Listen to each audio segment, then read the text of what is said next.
adalah pembicara dari Pusat Peneliti Kajian Media dan Budaya Populer, Mas Niam. Untuk ketiga pembicara dipersilakan untuk maju ke depan. Selamat siang kawan-kawan persma, kawan-kawan jurnalis, juga mungkin kawan-kawan Intel ya yang dari tadi di sini.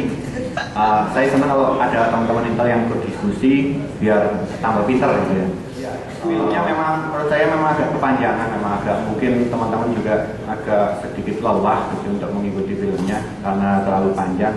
Hanya saja karena film ini cukup menghadirkan detail yang cukup banyak gitu ya dan sangat kuat.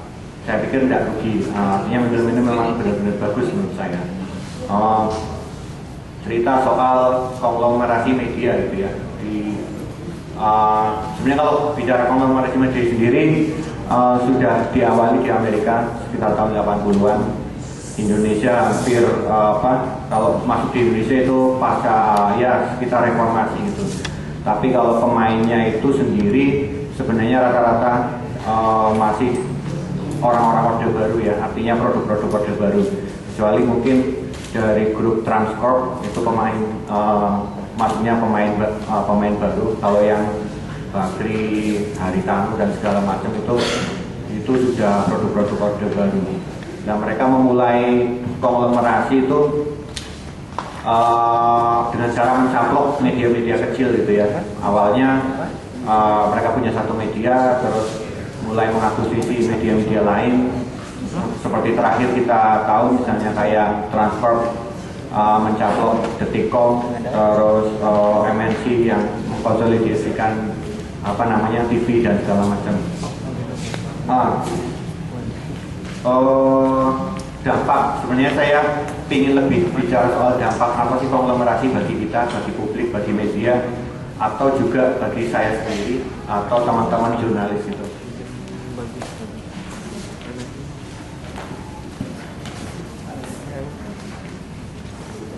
Selamat datang. Ini yang paling mengkhawatirkan itu hegemoni wacana publik gitu ya. Artinya coba hampir sebulan ini ya teman-teman disuguhi dari mulai televisi, online dan cetak semuanya itu beritanya hampir seragam gitu ya.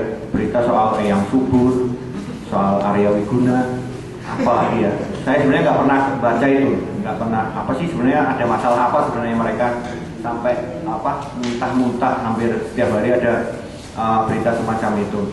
Terus belum lagi ketika misalnya ada agenda politik partai politik tertentu, misalnya TV One, misalnya Golkar atau ada acara itu hampir setiap hari live TV One Antv menyiarkannya, atau misalnya Surya Paloh lagi hampir setiap malam ya itu berita-berita tentang Nasdem dan segala macam mesti ada di Metro TV hampir setiap hari.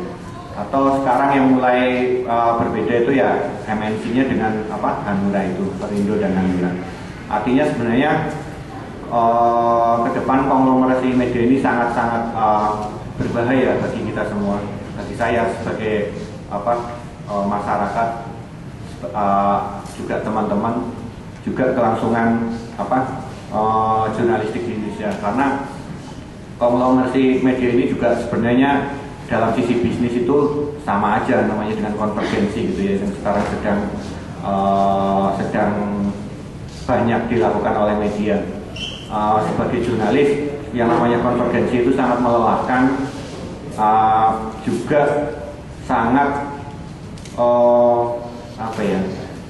mengancam karya kita. Terima kasih Mas Aris tadi menjelaskan terkait masalah hegemoni, bagaimana akhirnya media mengkonstruk pola pikir kita, kemudian menjelaskan juga tentang kesejahteraan jurnalis, sama ya paling itu sama ngomongin bagaimana mempertahankan idealisme dari seorang jurnalis. Mungkin selanjutnya langsung ke Mas Niam aja selaku yang melakukan Pusat Kajian Media dan Budaya. Tidak banyak orang Indonesia publik yang tahu bahwa frekuensi itu milik publik. Dikiranya televisi itu yang milik Surya Paloh, milik Bakri, milih hari tamu dan lain-lain.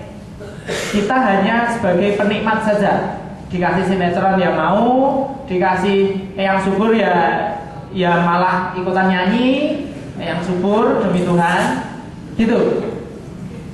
Itu yang harus kita sadari pertama kali, bahwa di film ini di awal dan di akhir ditutup dengan yasin bahwa bumi, air, dan udara adalah milik negara dan digunakan untuk sebesar-besarnya kemakmuran bangsa, kan begitu. Ini yang harus kita sadari dulu, bahwa mereka itu pinjam udara, pinjam gelombang. Jadi media itu dibedakan menjadi dua, media yang menggunakan public domain dan non public domain. Kalau non public domain itu ya koran cetak, itu selama pengusahanya bisa mengusahakan kertas, bisa menjual dengan murah, semua orang boleh punya media cetak. Tapi kalau untuk frekuensi yang radio dan juga televisi, internet juga, tapi internet mampu menampung lebih banyak. Yang lebih krusial adalah televisi. Nah, radio itu memang harus dibatasi dan tidak bisa seenaknya. Kemudian lagi yang harus kita ketahui bahwa selama ini itu kan media-media televisi, kita mungkin teman-teman yang di sini taunya ya udah, tahu-tahu ada Metro TV, tahu-tahu ada Global. Kemudian yang terbaru apa? Dia TV One misalnya. Tahu-tahu oh, ya udah itu memang punyanya dia. Dan misalnya RCTI itu sudah dimiliki sejak kapan?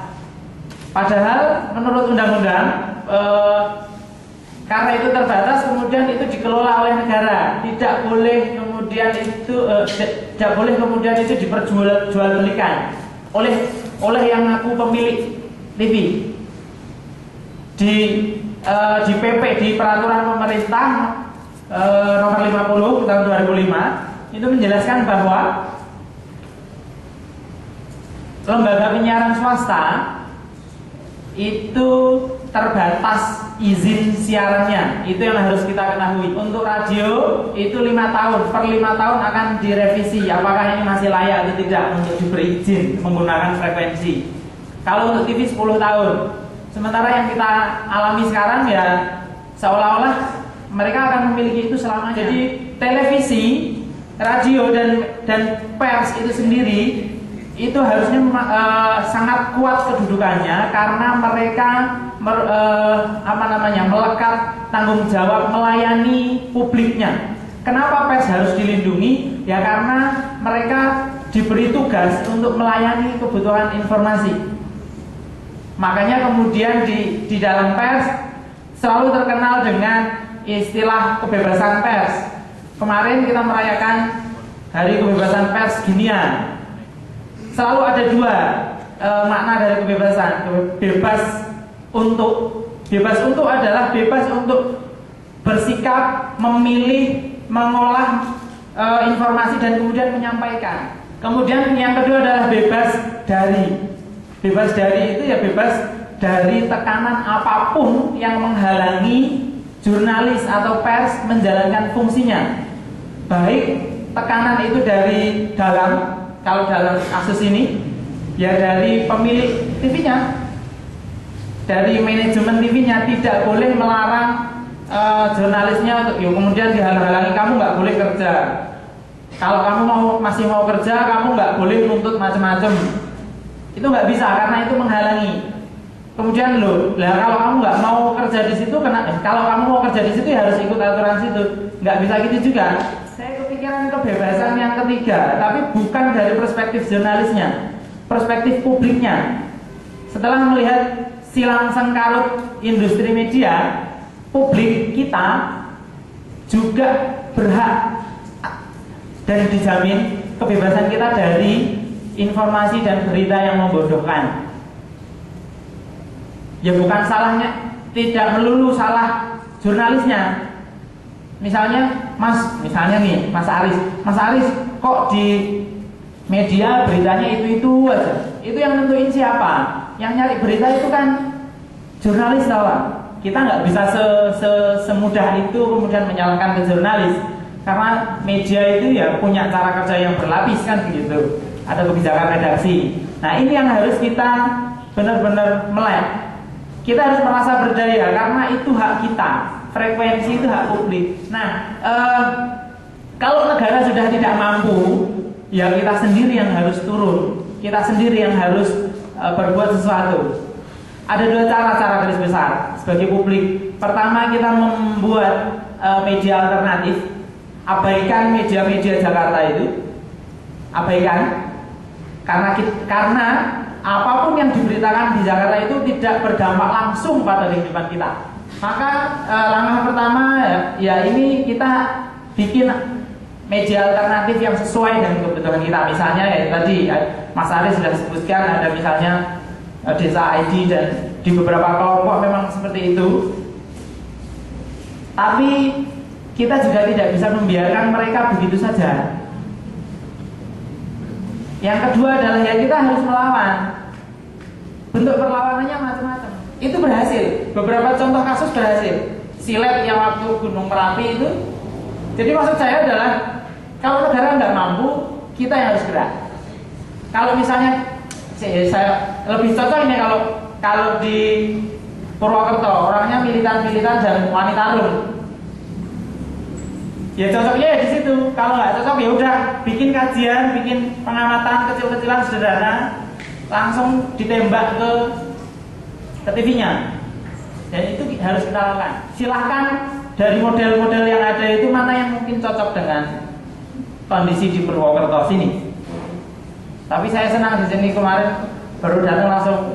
Ya saya kan kerja dengan beberapa teman mahasiswa yang ya juga aktivis. Wah bom-boman Mas ya. Ya bukan bom-boman, petasan katanya. Gitu aja Mas. Salam literasi.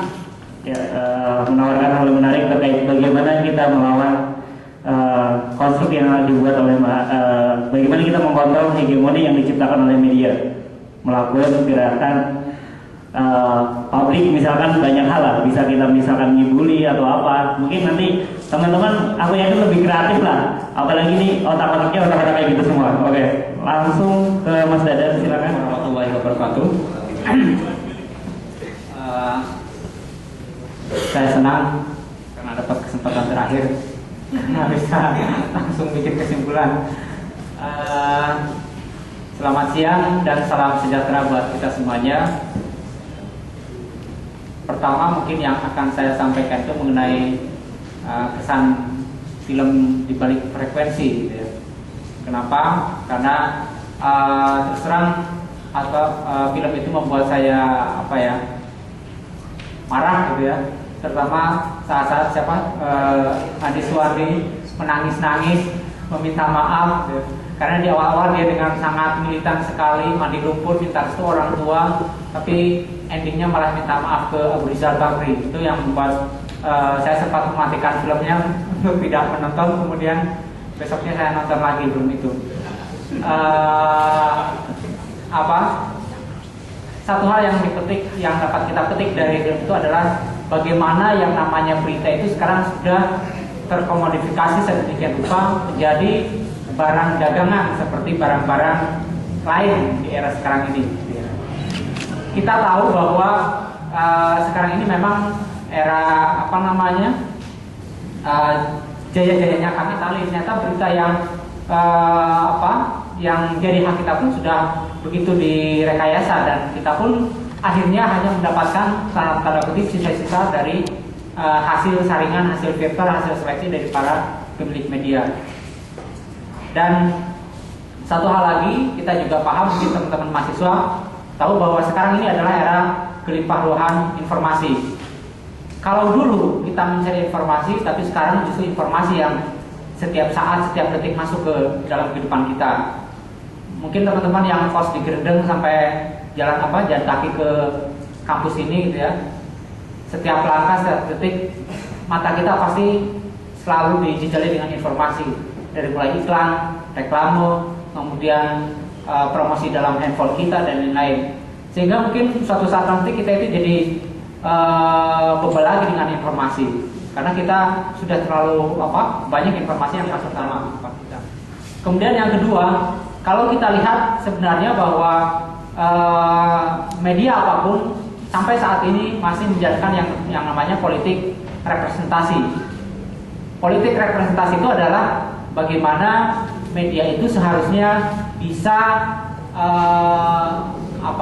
memberikan atau menjadi sebuah cermin dari realitas sosial. Artinya apa yang disampaikan seharusnya merupakan kenyataan dari realitas sosial. Tapi kenyataannya sekarang juga banyak media-media yang tidak bisa mencerminkan realitas sosial itu, bahkan justru dia melebih-lebihkan realitas sosial yang terjadi.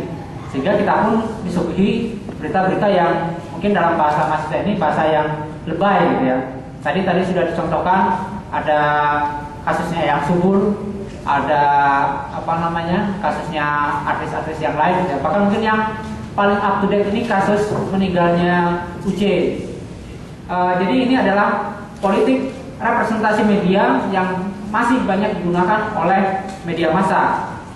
Artinya berita-berita yang kita terima itu sebenarnya bukan berita yang mencerminkan realitas sesungguhnya, tapi adalah berita-berita yang dipilih, berita-berita hasil seleksi para awak media yang mana yang menguntungkan mereka, mana yang tidak. Itu yang kedua.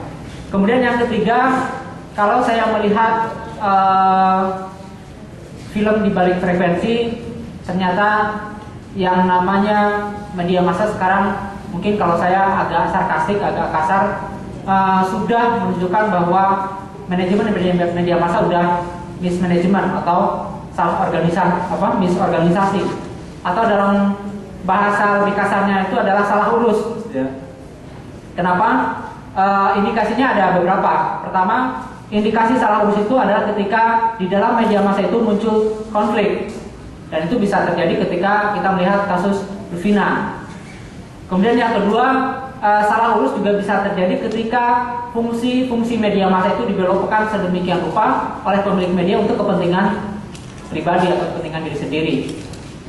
Kita mungkin dari sisi teoritis melihat bahwa yang namanya fungsi media massa itu ada fungsi hiburan, ada fungsi sosialisasi, ada fungsi edukasi, ada fungsi mempengaruhi dan lain-lain.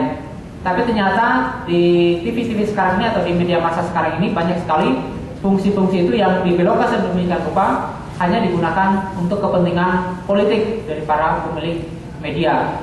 Dan sekali lagi akhirnya tayangan-tayangan yang muncul adalah tayangan-tayangan yang bisa menguntungkan para pemilik media. Contohnya misalnya dalam kasus-kasus dulu ketika ada jatuhnya pesawat Adam Air yang sampai hilang dan lain-lain, ada berita yang begitu gencar memberitakan kasus hilangnya pesawat itu, tapi ada juga stasiun televisi atau media massa yang tidak sama sekali memberitakan hal itu. Dan itu saya kira terkait dengan proses relasi atau hubungan media massa dengan perusahaan maskapai penerbangan itu. Jadi pesan saya, marilah kita dari sekarang mungkin secara kasarnya untuk tidak terlalu percaya dengan apa yang disampaikan oleh media, karena bagaimanapun isi media massa itu adalah hasil pilihan seleksi baik oleh jurnalisnya maupun oleh media massanya. Saya sampaikan sebagai pemantik diskusi, mungkin mudah-mudahan nanti ada gagasan-gagasan cerdas yang bisa membuat kehidupan para jurnalis, kehidupan para buruh ke depan bisa lebih cerah. Terima kasih. Wassalamualaikum warahmatullahi wabarakatuh. Langsung aja ke publik, ke audiens untuk bertanya atau sekedar menyampaikan pendapat atau pesan dari film tersebut. Silakan. Ini saya pengen nanya ke dua pembicara yang belum berpengalaman kontrak hegemoni. Ini gimana cara merekonsiliasi, restorasi, kemudian redefinasi nilai-nilai peran fungsi media, nilai peran fungsi media agar kembali ke media objektif. Nah, jadi harus ada kontrak hegemoni itu yang mau dilakukan ya. Ada lagi? Iya, benar.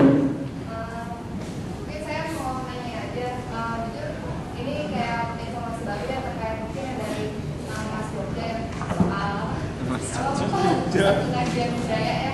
Jadi saya tertarik pas bilang bahwa sebenarnya ada peraturan atau regulasi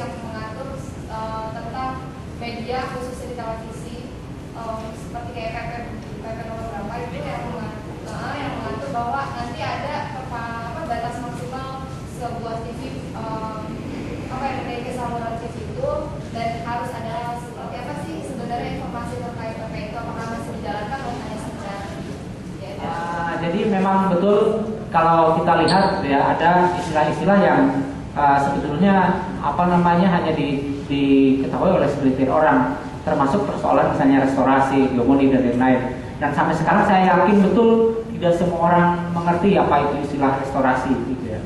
Dan saya kira ini ada kewajiban dari kita untuk menjelaskan kepada mereka apa itu restorasi, sekaligus kita memberikan pencerahan apa yang harus dilakukan. Kenapa? Karena kalau kita lihat dari sisi filosofisnya, yang namanya restorasi itu kan tidak lebih dari bentuk lain dari hegemoni seseorang untuk memanfaatkan celah bagaimana dia menyalurkan kepentingan politiknya. Jadi kalau misalnya ada yang pendapat dulu Nasdem sebagai restorasi dan partai Nasdem Ormas Nasdem berbeda dengan Partai Nasdem, dan saya kira sekarang masyarakat sudah bisa membaca apa bedanya Partai Nasdem dengan Ormas Nasdem, karena kedua-duanya juga ternyata muaranya pada satu hal, ada kepentingan-kepentingan pragmatis dan politis yang ternyata di sisi lain mengabaikan atau merebut kepentingan orang banyak. Sebagai mahasiswa kita juga punya istilahnya punya corong gitu ya, punya kegiatan, punya aktivitas yang bisa dilakukan untuk mensosialisasikan bagaimana media massa itu harus kita waspadai sedemikian rupa. Teman-teman masih punya akses ke masyarakat misalnya dengan adanya KKN, dengan adanya bakti sosial dan lain-lain. Kemudian teman-teman juga punya akses untuk mendirikan LSM dan masih banyak lagi yang bisa dilakukan, termasuk mungkin teman-teman dari Terang Sore yang bisa lebih mengembangkan lagi kegiatannya, bukan hanya persoalan-persoalan kepustakaan dan lain-lain, tapi persoalan bagaimana membuka literasi media dalam masyarakat. Mungkin bagaimana sebenarnya mengcounter hegemoni media itu. Di AJI sendiri selama ini sering ya kerjasama atau berjejaring dengan kawan-kawan blogger, dengan kawan-kawan yang biasa membangun web, kawan-kawan desa, jurnalis-jurnalis warga, untuk bagaimana sebenarnya membuat internet sehat gitu ya, atau bagaimana memanfaatkan internet itu, karena sekarang zamannya kan internet ya, pengguna setahu saya di Banyumas itu masih paling banyak itu bagaimana AJI mulai misalnya memberikan pelatihan kepada para jurnalis warga, jurnalis kampung gitu ya. Teman-teman mungkin nggak membayangkan buruh tani, terus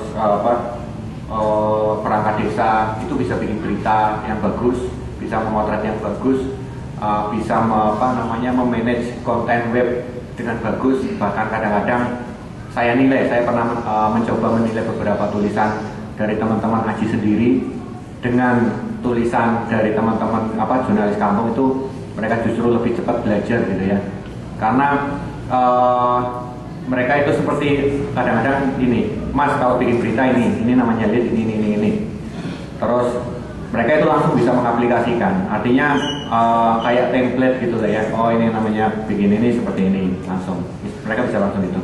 Nah, penggunaan media-media berbasis komunitas seperti itulah yang menurut saya bisa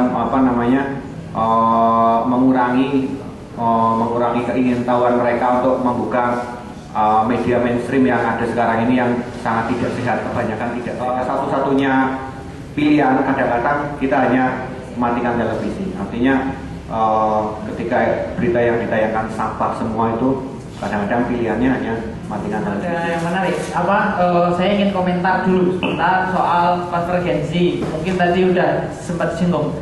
Jadi keburukan dari konvergensi adalah media-media berbagai jenis atau platform, jadi yang mulai dari cetak, siaran, televisi dan radio dan lain sebagainya, itu satu orang jurnalis bikin berita untuk semua media tersebut. Format televisi gimana, format radio gimana, format online.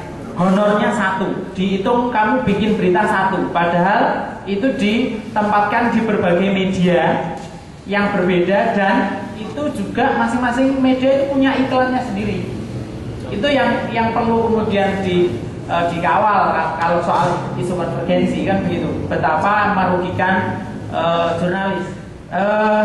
Menanggapi soal izin siaran tadi, pertama kali yang memang harus kita sadari adalah frekuensi itu milik publik, dan karena ini milik publik dan terbatas, udara ini kan terbatas, dan yang menginginkan untuk menggunakan itu banyak dulu, dan yang paling sering dan umum digunakan adalah yang menggunakan adalah TNI untuk kepentingan militer, untuk kepentingan web, atau ya untuk kepentingan komunikasi strategis dan lain sebagainya.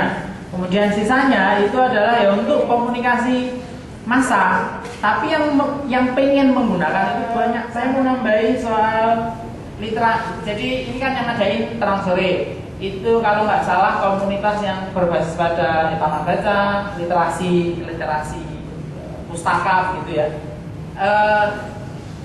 Kalau boleh saya sarankan, memang kita harus mulai membuka diri, memperluas untuk kemudian memasukkan literasi media. Karena dari media informasi yang ada, justru media massa ini yang kita nggak bisa lepas. Maksudnya meskipun kita udah mengurung diri di rumah, itu tetap kita terterpa, kita kena informasi yang tidak kita inginkan. Kalau misalnya buku, kita masih bisa milih aku mau baca apa enggak. Tapi kalau radio, kalau TV dinyalain, ya udah yang kita dapat ya itu. Makanya perlu juga kita mulai menggalakkan literasi media, karena media merupakan alat penunjang hidup sekarang itu. Di sini siapa yang tidak punya HP misalnya, siapa yang tidak punya Twitter, hampir semuanya punya. Itu yang harus kita galakkan, bahwa kita tidak bisa lepas dari media-media tersebut.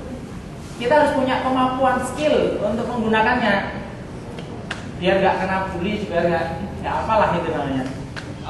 Gitu ya. Apa mungkin AIS ini bisa membackup komunitas-komunitas daerah seperti ya komunitas Terang Sore, komunitas dan lain sebagainya, kan banyak, apalagi berwaktu sendiri ya, banyak komunitas-komunitas yang gitu loh. Apa mungkin bisa membackup komunitas-komunitas tersebut bisa muncul di isu nasional? Atau adakah data yang mengungkap bahwa ini loh media yang ternyata masih banyak konsumsi publik, yang masih efektif, bahkan isunya termasuk ya berbicara masalah produktif dan sebagainya. Saya rasa gini, melihat dari kawan-kawan komunitas untuk misalnya inspirasi berita.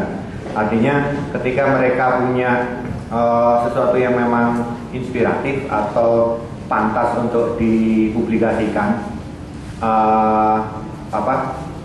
ya pasti kita akan.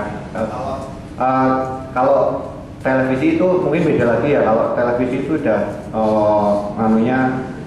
ya seperti itulah. Artinya untuk komunitas dan segala macam seperti ada segmen-segmen tertentu. Saya nggak begitu paham. Tapi kalau misalnya teman-teman yang di sini itu sering sebenarnya diminta untuk bikin tulisan soal komunitas, tapi ya itu memang prasyaratnya ketat gitu ya. Artinya mereka sudah bisa menginspirasi, bisa mengajak orang lain untuk bermanfaat dan segala macam.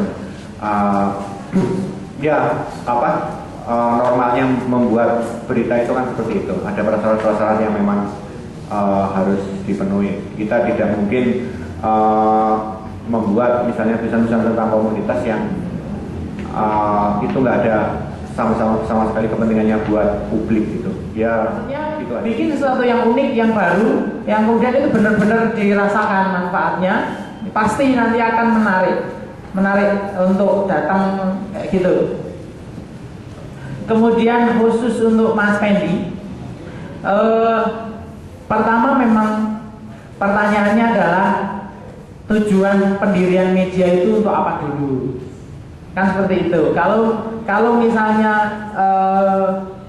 pers mahasiswa, dan tujuannya apakah itu untuk kemudian profit, memberi kekayaan pada pada pengurus persnya, pengurus LPM-nya, atau itu untuk apa ya, perjuangan sebagai alat gerakan gitu. Misalnya itu dulu dipilah dan dipilih mana yang ingin, ngapain sih mendirikan media, ngapain sih bikin media, itu dulu. Kalau sudah, baru kemudian lah ya ini mau sasarannya siapa, pembacanya siapa nanti kira-kira, kan begitu. Dan ini yang seringkali yang menjadi kritik bagi LPM mahasiswa terutama, karena memang gagal di isu. Mungkin saya komentar sedikit aja ya. Sekarang ini ada internet ya. Jadi saya kira perjuangan mengenai literasi media, mengenai sosialisasi media dan lain-lain bisa menggunakan internet ya. Saya akan mengambil 2 contoh. Pertama, saya ingat betul ketika tahun 2002 teman-teman Unsur yang protes kenaikan SPP melakukan mogok makan di depan rektorat dan menjahit mulutnya, tapi ternyata tidak ada perhatian sedikit pun dari rektorat, dan perhatian dari kalangan di luar Unsur pun juga sama ya. Itu kenapa? Karena tidak ada media yang sanggup menembus batas-batas geografis, karena waktu itu hanya ada media lokal, TV dan koran ya. Tapi kemarin pada saat ada pesta kembang api di rektorat ya, saya dikirimi rekaman YouTube-nya, kemudian saya share di grup dosen Unsur, kemudian saya share juga di grup dosen Indonesia, yang komentar dari luar Unsur itu luar biasa. Kemudian yang kedua, bagaimana internet itu begitu masif. Saya ini kebetulan lahir besar itu di sebuah desa yang mungkin bisa dibilang sangat unik di Garut sana, yang kalau ke sana itu harus naik turun bukit ya. Dan saya cukup kaget ketika beberapa tahun lalu tiba-tiba ada sebuah grup yang namanya itu menunjukkan grup dari dusun di mana saya lahir, namanya Ciduga Regency ya. Saya kaget ternyata remaja-remaja sana udah punya BlackBerry, udah punya HP dan setiap hari mengakses internet. Dan karena mereka berhubungan lewat internet, mereka bisa saling tukar-menukar pengalaman, pekerjaan dan yang lain ya. Jadi ini saya kira 2 contoh yang sangat luar biasa bagaimana internet saat ini bisa dijadikan perjuangan bagi teman-teman untuk literasi media, memperjuangkan hak teman-teman yang belum bisa itu dan yang lain. Dan itu yang mungkin kalau bahasanya Gideon itu kita kalau mengkontra hegemoni itu tidak bisa, maka kita harus masuk ke sistem dan kita merusak sistem itu dari dalam secara pelan-pelan. Mungkin yang bisa saya sampaikan. Sekian acara screening dan diskusi film untuk hari ini. Komunitas Terang Sore mengucapkan terima kasih kepada UKM Rizom, Cah Unsur, Donor Bergerak, Cipta Media, Bineka Ceria, dan Aji Purwokala.